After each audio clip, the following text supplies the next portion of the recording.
আসসালামু আলাইকুম এভরিওয়ান। শখের রান্না চ্যানেলে আপনাদের সবাইকে ওয়েলকাম জানাচ্ছি। আজ তৈরি করে দেখাবো দেশীয় স্টাইলে ক্যাপসিকাম দিয়ে চিকেন কষা রেসিপি। তো চলুন শুরু করা যাক।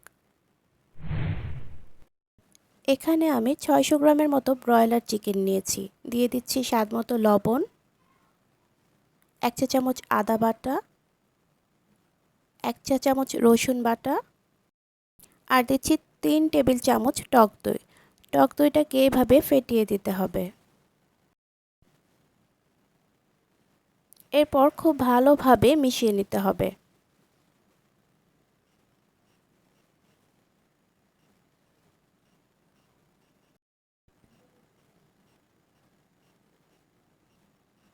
ভালোভাবে মেখে ম্যারিনেশনের জন্য রেখে দিতে হবে 10 মিনিট। চুলায় একটি প্যান বসিয়ে পরিমাণ মতো তেল দিয়ে দিচ্ছি। দিয়ে দিচ্ছি 2 টুকরো দারুচিনি, 3টা এলাচ আর একটা তেজপাতা।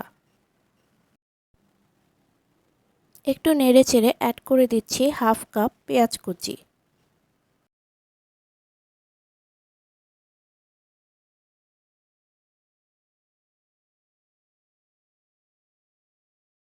পেঁয়াজগুলো কিছুক্ষণ ভাজার পর এতে অ্যাড করে দিচ্ছি হাফ চা চামচ হলুদ গুঁড়া, 1.5 চা চামচ মরিচ গুঁড়া, হাফ চা চামচ ধনে গুঁড়া, 1 চা চামচ জিরা গুঁড়া আর সামান্য একটু গরম মশলা গুঁড়া। সব কিছু দিয়ে একটু নেড়েচেড়ে মিশিয়ে নিতে হবে।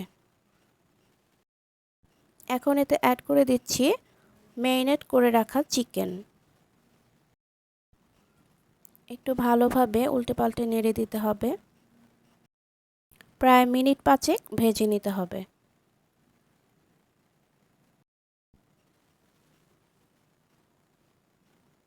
পাঁচ মিনিট হয়ে এলে এতে অ্যাড করে দিব 5-6টা কাঁচামরিচ।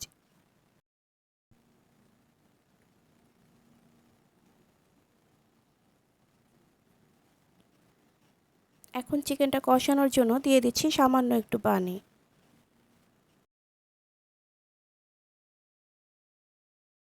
ঢেকে দিয়ে অপেক্ষা করছি 7 থেকে 8 মিনিট। 7-8 মিনিট পর ঢাকনাটা তুলে আবারও একটু নেড়েচেড়ে দিতে হবে।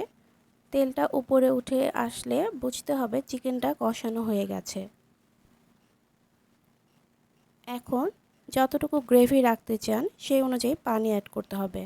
আমি একটু মাখা মাখা রাখবো তাই অল্প পানি দিলাম।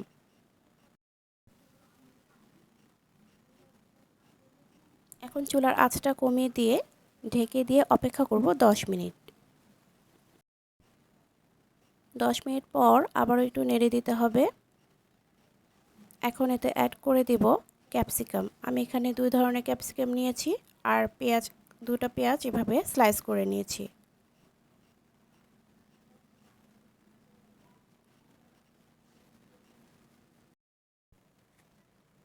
একটু নেড়ে চেড়ে দিতে হবে। চুলার আঁচটা এই পর্যায়ে একটু বাড়িয়ে দিতে হবে। এটা কোনো চাইনিজ রেসিপি না, তাই এখানে সব দেশীয় মশলাই যোগ হবে। শুধু ক্যাপসিকাম দিয়ে এর স্বাদটা একটু ভিন্ন করার চেষ্টা করেছি।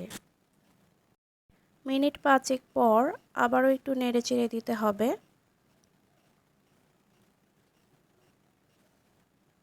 আমি যেহেতু একটু মাখামাখাই রাখবো এজন্য চুলাটা এখন একেবারে লো করে দিয়ে ঢেকে 2 মিনিটের মতো অপেক্ষা করব, তারপর চুলা থেকে নামিয়ে নিচ্ছি।